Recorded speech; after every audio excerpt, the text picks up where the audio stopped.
Aujourd'hui, on a 50% de la forêt française qui est bien adaptée au changement climatique. Et puis pour les 50 autres %, il faudra l'accompagner. Et pour l'accompagner, il va notamment falloir s'appuyer sur les résultats de la recherche.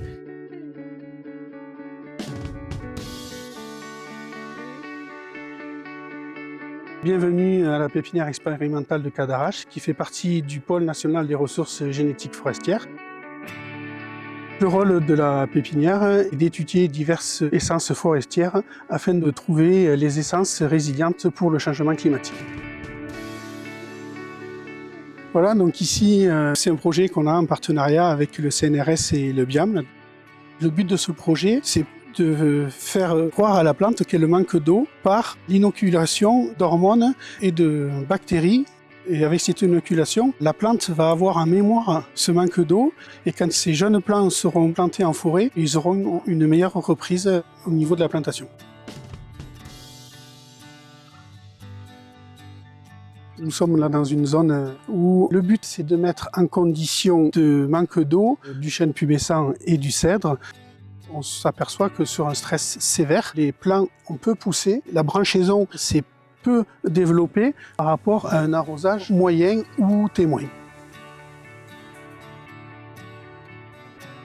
Les analyses de tout ça nous permettront de voir quelle provenance a été la plus résistante. Toujours dans le but d'avoir des plants qui seront plus résistants au changement climatique.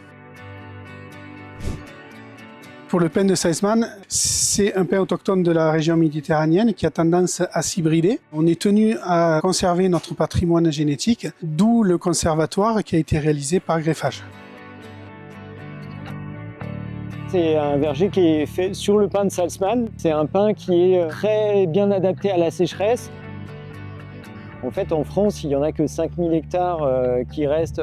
Donc on a à la fois un enjeu de maintenir la biodiversité génétique et à la fois un enjeu de pouvoir l'utiliser dans les plantations futures pour, à terme, avoir des essences qui sont à la fois bien adaptées au climat, mais qui permettent de répondre aux besoins de l'homme, et notamment aux besoins de la filière bois. La pépinière de Cadarache, c'est vraiment le premier maillon de la chaîne de cette adaptation des forêts au changement climatique. Il faut à peu près une centaine d'années en fait, entre ce qu'on a vu avec toutes ces expérimentations et la gestion adaptative pour permettre à la forêt de se régénérer dans ce contexte qui est particulièrement contraint. C'est vraiment maintenant que se dessinent les forêts de demain.